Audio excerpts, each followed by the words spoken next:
과학과 전쟁, 어떻게 보면 불가분의 관계라고 할 수가 있습니다. 전쟁 시의 위력을 높이기 위해서 과학이 쓰이기도 하고 또 전쟁 과정에서 생각지도 못했던 과학의 발전이 일어나기도 하죠. 네, 과학잡담 토크쇼 괴짜과학. 오늘은 전쟁과 과학에 대해서 과학과 사람들의 원종우 대표와 함께 이야기 나눠보겠습니다. 안녕하세요. 안녕하세요. 네, 과학과 전쟁, 이 둘의 관계는 어떻게 보면 될까요?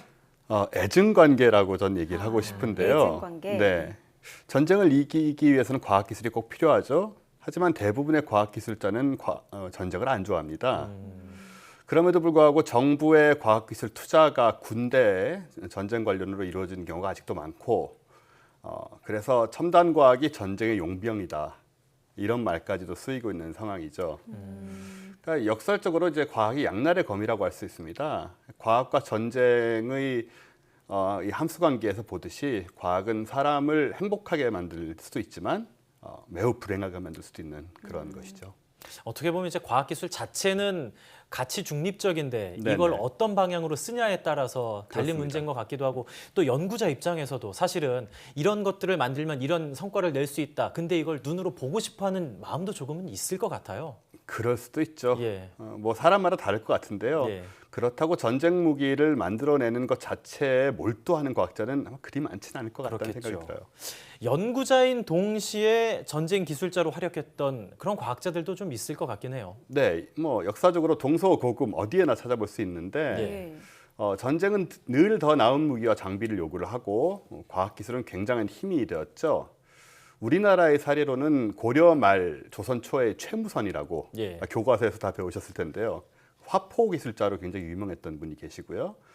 그리고 외국의 사례로는 이제 수학자이면서 물리학자이자 철학자였던 아르키메데스. 예. 이분이 전쟁 무기 개발을 많이 하셨습니다. 우리가 흔히 유레카라고만 알고 네, 있는 예. 그 목욕탕 장면만 알고 있는데 예. 투석기, 기중기, 지렛대를 응용한 전쟁 무기를 개발하셨고 또 거울로 햇빛을 반사해서 적의 함선을 불태우는 그런 장치를 만들었다는 전설도 있습니다.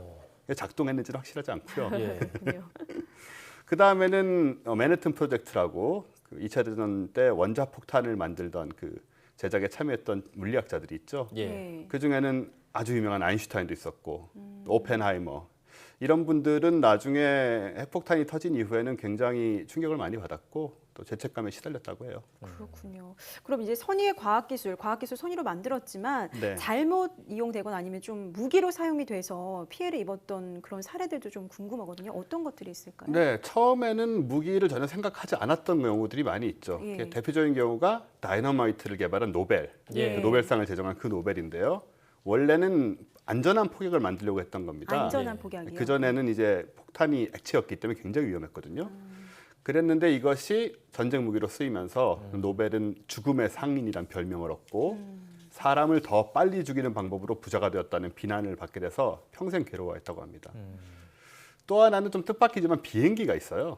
비행기요? 네. 오. 비행기는 원래는 이제 하늘을 날고자 하는 인간의 욕망으로 예. 인해 순수하게 만들어진 거지만 결국 이것으로 인해서 공군이 출현을 하고 폭격이라는 새로운 개념이 생겨나고 그래서 전쟁의 양상이 완전히 바뀌게 되는 그런 결과. 지금도 우리가 가장 무서워하는 것 중에 하나가 폭격 아닙니까? 예. 전쟁에서. 그 밖에도 뭐 다양한 종류의 약품, 의료기술 등이 살상을 위한 무기 개발을 위해서 차출이 됐는데 많이들 사용된 독가스 계통들 예. 그다음에 우리가 그 일제가 악용했던 그 의학 기술로 731 부대 예. 뭐 이런 쪽으로 사실 많이 전쟁과 관련이 됐었죠. 사실 예전에는 전쟁이 나면은 전쟁이 나고 그냥 한 세대 정도만 전쟁의 상흔 속에서 어려워했는데 이제는 첨단 과학이 동원이 되면서 전쟁이 그 순간 또는 이제 한 1, 20년 정도만 영향을 미치는 게 아니라 상당히 오랜 기간 영향을 미치고 있는 것 같기도 해요. 네, 그게 굉장히 비극적인 상황인데요. 일단 히로시마 나가사키 원전 투하 이후에 예. 이분들이 당시에도 상처를 입었지만 예. 평생 동안 굉장히 고통스러워했고요. 예. 그리고 이게 DNA를 이제 돌연변이로 만드는 것이기 때문에 계속 유전이 됩니다. 예. 그래서 다음 세대에서도 계속 고통을 받게 되고 그런 다음에 베트남 전쟁 때 고엽제. 고엽제는 원래는 그 베트남 전쟁에서 정글을 없애려고 예. 뿌렸던 겁니다. 예. 근데 여기에 불순물인 다이옥신이 포함되어 있어서 이게 몸에 축적이 됐어요. 이것도 유전이 됩니다. 그래서 세대를 거쳐서 계속 고통을 주는 것이고 그 다음에는 지뢰가 있죠. 세계적으로 몇 개가 묻혀 있는지도 모르고 아마 수십억 개가 묻혀 있지 않을까 생각을 하더라고요. 예. 또 위치도 제대로 파악이 안 되는 상황이라 우리나라에서도 매년 발견되고 세계적으로 계속 사고가 일어나고 있습니다. 특히 어린아이들이 이제 많이 다치고요. 네. 이 지뢰를 찾아내기 위한 기술이 굉장히 중요한데 예. 뭐 과거에는 금속 탐지기, 뭐 폭파물 탐지기 이런 걸 많이 썼고 폭파물 탐지기도 썼지만 예. 지금은 이제 미생물을 활용한 그 폭발물 탐지용 센서 박테리아가 개발됐어요. 아, 예. 박테리아요. 네네. 그러니까 이런 기술을 통해서 좀 더 잘 찾아낼 수 있지 않을까 이제 그런 생각을 하고 있습니다. 그럼에도 불구하고 아직 많이 남아 있는 게 지금 현실인 거죠. 너무 많이 남아 있습니다. 그렇군요. 여러 가지 무게를 앞서 좀 짚어주셨는데 네. 인간이 개발한 가장 과학적이면서도 잔인한 무기. 굉장히 이 얘기만 해도 좀 가슴이 아픈데 어떤 것들이 있을까요? 네, 가장 과학적이면서도 가장 잔인한 건 역시 핵폭탄이죠. 네.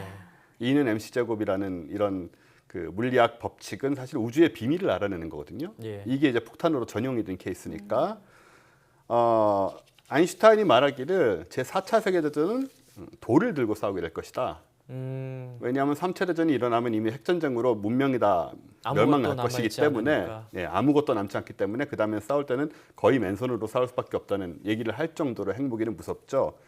그 외에도 뭐 살인가스라고 이게 사람을 죽이는 살인가스가 아니고 예. 살인가스인데요. 살인, 예. 1995년인가요? 저 옴진리교 일본에서 테러 때문에 굉장히 유명해졌는데 이런 생화학 무기들도 아주 과학기술에 뛰어난 결과이기도 하지만 정말 위험한 결과를 낳죠. 예.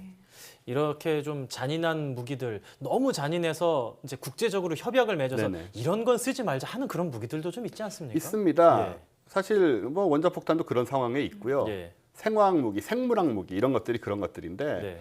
저는 이제 개인적으로 생물학 무기를 굉장히 무섭게 생각을 하는데 이 화학약품 무기만 해도 그 지역을 좀 벗어나면 그래도 좀 안전합니다. 근데 생물학 무기는 박테리아나 바이러스 같은 병원체이기 때문에 예. 운이 나쁘면 전 세계로 퍼질 수도 있거든요.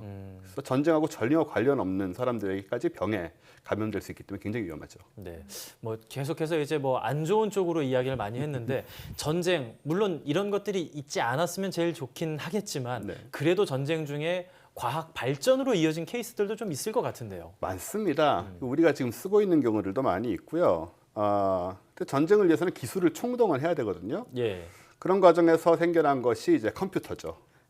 원래는 컴퓨터가 2차 대전 당시에 그 영국 암호사령부에서 앨런 튜링이라고 예. 컴퓨터의 아버지로 불리는데 이분이 독일군의 암호인 이니그마를 풀기 위해서 그 톱니바퀴로 된 기계식 컴퓨터를 만듭니다. 영화로도 있잖아요. 네, 영화가 나왔죠. 그게 최초의 컴퓨터였고 나중에는 이제 탄도 계산을 위해서 또 디지털 컴퓨터가 출현을 하고요. 그리고 그 냉전 때 생긴 걸로 인터넷이 있습니다. 인터넷이요? 우리는 지금 완전히 일반적인 그 삶에서 쓰고 있지만 예, 원래는 이제 미군에서 아파넷이라고 해서 군사 기술하고 우주 기술을 관할하던 그 고등 연구 계획국이라고 있습니다. 네, 거기에서 소련의 공격에 대비한 그 통신망을 건설하기 위해서 만든 게 인터넷이었어요.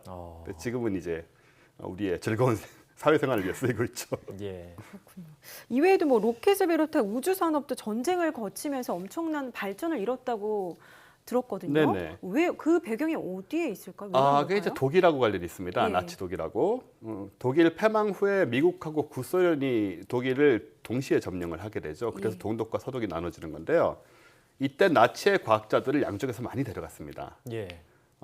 냉전 당시에 이제 우주 개발 경쟁을 많이 했는데 그때 소련하고 미국이 접전을 벌인 것이 바로 그런 이유 때문이고요.